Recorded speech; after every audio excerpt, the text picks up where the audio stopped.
Anda masih di Sini Sore pemirsa, sidang kasus korupsi pengadaan laptop dengan terdakwa ex-Mendikbudristek Nadiem Makarim kembali digelar dengan agenda pemeriksaan saksi.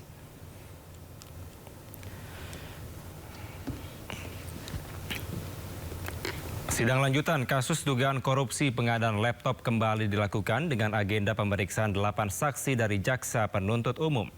Pemeriksaan saksi ini untuk menelusuri proses penentuan vendor dan penetapan harga yang diduga merugikan negara sebesar 1,2 triliun rupiah.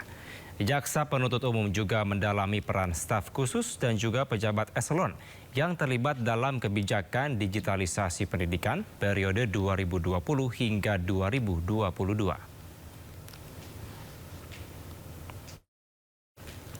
Sementara sidang lanjutan ex-wakil Menteri Ketenagakerjaan Immanuel Ebenezer alias Noel dalam kasus dugaan korupsi pemerasan pengurusan sertifikat K3 digelar hari ini. Sidang ini beragendakan pemeriksaan saksi dari Jaksa Penuntut Umum. Dalam agenda sidang hari ini masih dalam pemeriksaan saksi dari Jaksa Penuntut Umum. Sejauh ini JPU dari KPK telah menghadirkan 9 orang saksi. Pada sidang sebelumnya, 2 orang pejabat Kemenaker dihadirkan untuk memberikan keterangan soal proses pemerasan terjadi hingga aliran uang yang masing-masing ke kantong para terdakwa termasuk ke diri mereka sendiri. Diketahui mantan Wamenaker Immanuel Ebenezer dan komplotannya didakwa menerima uang 6,5 miliar rupiah dari memeras pemohon sertifikat dan lisensi K3.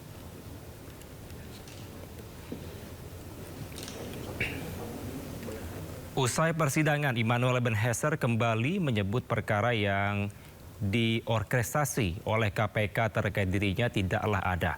Noel bahkan menyindir operasi tangkap tangan atau OTT yang dilakukan KPK merupakan operasi tipu-tipu. Hukum di Republik ini bisa dibeli. Apalagi yang namanya, saya mau bikin yang namanya Komisi Penitipan Kasus. Jadi Komisi Penitipan Kasus ini datang ke tempat saya, titip kasusnya apa. Nah, kawan-kawan tahu kan, akan kita operasi tipu-tipu. Saya pengen nyanyi sebetulnya nih. Boleh nggak nyanyi? Judulnya OTT Bocil. Gimana tuh Bang lagunya, Bang? Operasi tipu-tipu, konten yang kau buat, oh jagonya. Maling kelas teri, bandit kelas coro, itu yang kau tangkap. Giliran yang kelas kakap, nggak pernah kau ungkap, apalagi kau tangkap. Sebut namaku, bocil, bocil, bocil, bocil. Pandeglang Selatan kembali terjang banjir mengakibatkan ribuan warga terdampak. Ketinggian air bervariasi antara 50 cm hingga lebih dari 1 meter. Lakukan evakuasi di area banjir, tepatnya Kampung Rengas. Warga Desa Citerep, Kecamatan Panimbang, Kabupaten Pandeglang, Banten, dievakuasi menggunakan seutas tali melewati banjir berarus deras dari rumah mereka yang terendam banjir. Ketinggian air bervariasi antara 50 cm hingga 1 meter lebih. Banjir diduga terjadi akibat meluapnya Sungai Citerep di Kecamatan Panimbang setelah diguyur hujan deras sejak Sabtu sore. Selain merendam permukiman, banjir juga merendam jalan hingga fasilitas umum.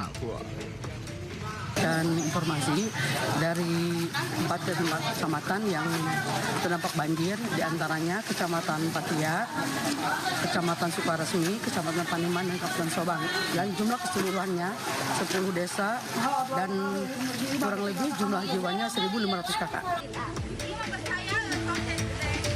Berdasarkan data sementara dari BPBD Kabupaten Pandeglang, 10 desa dan 932 kepala keluarga di 4 kecamatan terdampak banjir. Dari Pandeglang, Banten, Iskandar Nasution, Ainus melaporkan. Pemirsa, Pemprov DKI Jakarta menggelar gerakan Jaga Jakarta Bersih yang dilakukan serentak di 66 lokasi. Kegiatan tersebut dilakukan untuk mengatasi permasalahan banjir yang kerap melanda ibu kota.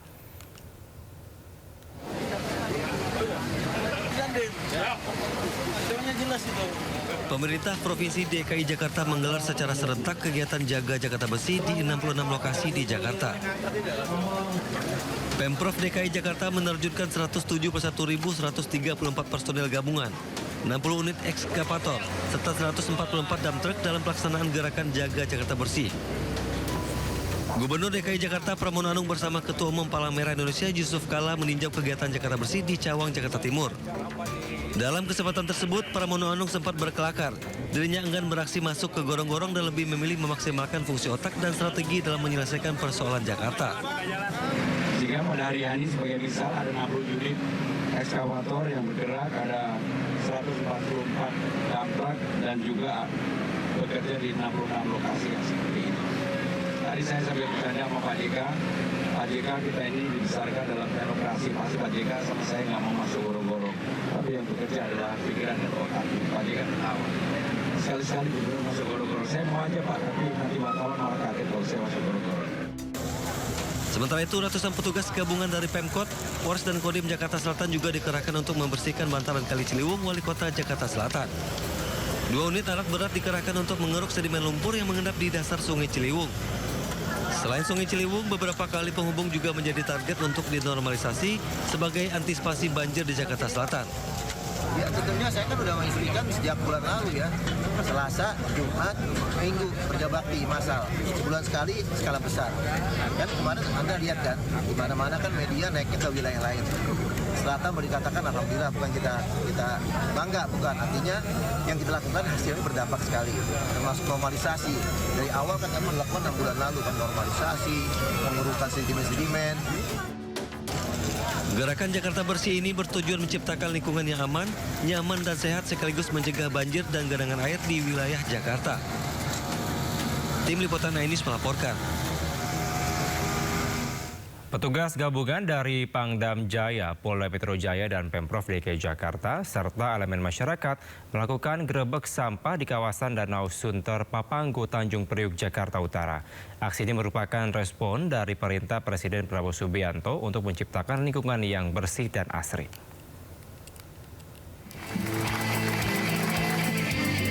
Minggu pagi, ratusan petugas gabungan dari Pangdam Jaya, Polda Metro Jaya, dan Pemprov DKI Jakarta, serta elemen masyarakat melakukan kegiatan gerebek sampah di kawasan Danau Sunter Papanggo, Tanjung Priuk, Jakarta Utara. Mereka membersihkan sampah di pinggir jalan, selokan, maupun area taman. Selain itu, petugas juga membersihkan Danau Sunter Papanggo dari sampah yang didominasi plastik dengan menggunakan perahu. Kegiatan ini sebagai upaya meminimalisir dampak banjir, menjaga keasrian lingkungan dari sampah, dan merespon perintah Presiden Prabowo Subianto untuk menciptakan lingkungan yang bersih dan tertata. Bahaya sampah ini sangat merugikan untuk kita semua, karena bisa membawa bencana, termasuk juga salah satunya banjir.